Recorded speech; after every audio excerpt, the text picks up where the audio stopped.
Namaste students, myself JVM Dr. Kiran Yadav. This class is for Diploma in Engineering, first trimester students. And the topic that will be covered in today's session is units. Last session में भी हमने units के बारे में कुछ पढ़ा था, तो आपको मैं अगेन कुछ और वही टॉपिक्स करवाऊंगी जो हमने लास्ट सेशन में किया था, लेकिन यहाँ पे थोड़ा मटेरियल मुझे ज़्यादा इजी एंड कन्वीनियंट लगा, तो मैं वापस से वो चीज़ें रिपीट कर रही हूँ। ठीक है, यूनिट की डेफिनेशन बता दी थी मैंने आपको। उसके बाद कि यूनिट स्टैंडर्ड यूनिट को चूज़ करने के लिए क्या क्या कैरेक्टरिस्टिक्स होने चाहिए, उस यूनिट में क्या रिक्वायर्ड होते हैं। 4 पॉइंट्स थे जो हमने किए थे, तो एक बार वहीं से शुरुआत करते हैं।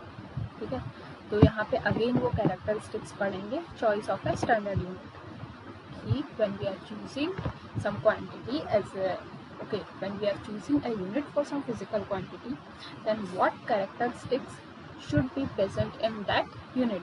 Okay, so there are certain requirements that needs to be fulfilled for measuring any physical quantity to be the unit. Okay, so first it should be of suitable size. Unit का एक प्रॉपर डिफाइंड सुटेबल साइज होना चाहिए। ठीक है, second characteristic है it should be accurately defined. ठीक है, मैंने पहले में ही बोल दिया वो कि डिफाइंड होना चाहिए। ठीक है, एक सुटेबल साइज होना चाहिए यूनिट का और इसकी एक पर्टिकुलर डेफिनेशन होनी चाहिए। ठीक है, वेट है, आप वेट का एक बॉक्स लो उसको, ठीक है, एक वेट का बॉक्स या जो वेट करने के आप दुकान पे इक्विपमेंट्स देखते हैं जिसको जनरल लैंग्वेज में पार्ट बोला जाता है वेट का। ठीक है, सपोज वो एक सुटेबल साइज का है। ठीक है, उसकी एक्यूरेटली डिफाइंड है वो, हाँ बिल्कुल है, 1 kg उसकी यूनिट है, तो एक्यूरेटली डिफाइंड हो गया। ठीक है, it should be easily accessible, हमें इजीली कॉमन मैन को इजीली मिल जाना चाहिए वो यूनिट। ठीक है, अगर सपोज हमें वेट नापना है तो हमें 1 kg हमें इजीली मिल जाना चाहिए ताकि हम उसके अकॉर्डिंग किसी चीज़ का वेट मेज़र कर सकें। ठीक है, सपोज हमें लेंथ मेज़र करनी हो, हमें मीटर का स्केल इजीली मिल जाए तभी हम उसको मेज़र कर पाएंगे। ठीक है, तो जो यूनिट है वो इजीली एक्सेसिबल होनी चाहिए। ठीक है, नॉर्मल पर्सन को। It should be easily reproducible, that is replicas of the unit should be available easily. ठीक है, ये easily reproduce कर सके, इसको reproducible होनी चाहिए, मतलब कि जैसे एक जगह पे 1 kg वेट इतना है। ठीक है, अब कोई और जगह है वहाँ पे अभी तक वो 1 kg वेट का कुछ मेजरमेंट के लिए कुछ इक्विपमेंट आया नहीं है। ठीक है, तो जो हमारे पास ऑलरेडी दूसरी जगह पे इक्विपमेंट है वो ऐसा होना चाहिए कि वो इजीली वहाँ पे भी हम अवेलेबल करवा सकें दूसरी जगह पे जहाँ पे वो नहीं है। ठीक है, तो अगर ये इजीली रिप्रोड्यूसिबल होगा तब क्या होगा कि ये जो चीज़ें हैं, जैसे लेंथ के लिए हमें मीटर चाहिए होता है यूनिट, या वेट के लिए हमें केजी चाहिए होता है, टाइम के लिए हमें यूनिट सेकंड चाहिए होता है, ये हर जगह मिल सकें। ठीक है, हर जगह मिल सकेंगे तो एक नॉर्मल पर्सन के लिए कन्वीनियंट रहेगा वेट नापना, लेंथ नापना या टाइम मेजर करना। ठीक है, तो ये हर जगह मिल सकें, और ये हर जगह कब मिलेंगी, जब हम इजीली इनको बना सकें। इजीली रिप्रोड्यूसिबल मतलब इजीली बन सकेंगे। ठीक है, थर्ड, ये मैंने पिछली बार काफ़ी अच्छे से एक्सप्लेन किया था, it should not change with time, कि ये टाइम के साथ चेंज नहीं होनी चाहिए यूनिट्स, और टेम्परेचर और प्रेशर के साथ भी चेंज नहीं होनी चाहिए। ये वाले पॉइंट्स मैंने पिछले सेशन में बहुत अच्छे से एक्सप्लेन कर दिए थे। अब बात आती है कि यूनिट्स को डिसाइड कौन करता है। लाइक हमारी कंट्री में या जितनी भी वर्ल्ड में सभी कंट्रीज़ हैं, सब में क्या सेम यूनिट होती हैं, क्या डिफरेंट यूनिट होती हैं। बट अगर डिफरेंट यूनिट हुई डिफरेंट जगह पे, तो एक पर्सन एक जगह से दूसरी जगह जाएगा तो उसको इनकन्वीनियंस होगी। जैसे इंडिया से सामान लेके कोई पर्सन किसी दूसरे कंट्री में गया, यहाँ का वेट नापने का सिस्टम अलग है, वहाँ का वेट नापने का सिस्टम अलग है। यहाँ पे वो 1 किलो सामान लेके गया, वहाँ पे जाके बोला तो उनको बोला कि ये तो सामान 10 किलो है। अगर डिफरेंट हो तो ऐसे ही चीज़ें हो सकती हैं। ठीक है, तो क्या हुआ कि सब जगह ऐसा किया जाए कि एक ही सिस्टम ऑफ यूनिट चले, ठीक है। तो अब इनको रेगुलेट करने के लिए कि ये यूनिट सब जगह एक ही सिस्टम ऑफ यूनिट्स कैसे चले, ठीक है, इसके लिए एक इंटरनेशनल बॉडी बना दी, ठीक है, जिसका नाम है a body name general conference on weights and measures, ठीक है।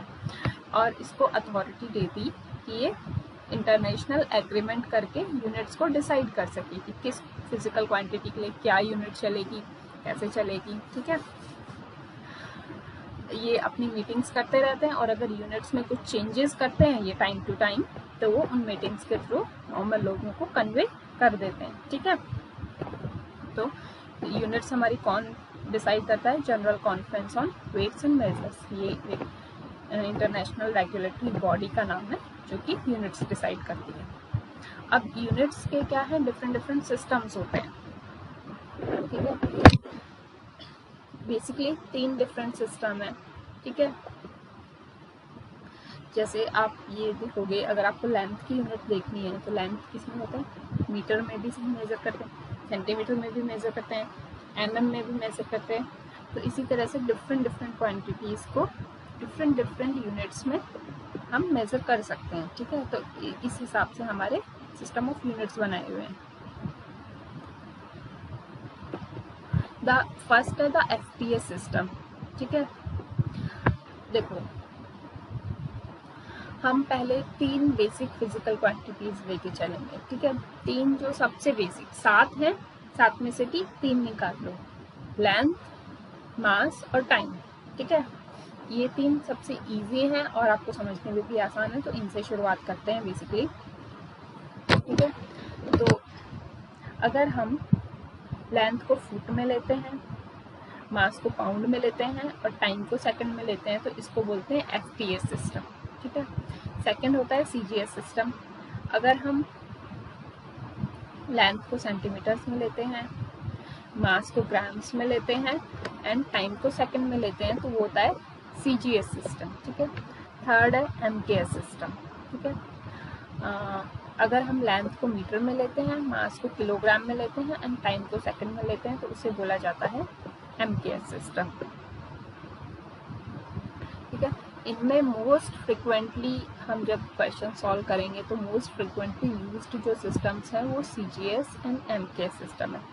इन दोनों में से भी एमकेएस को प्रेफर किया जाता है, ठीक है।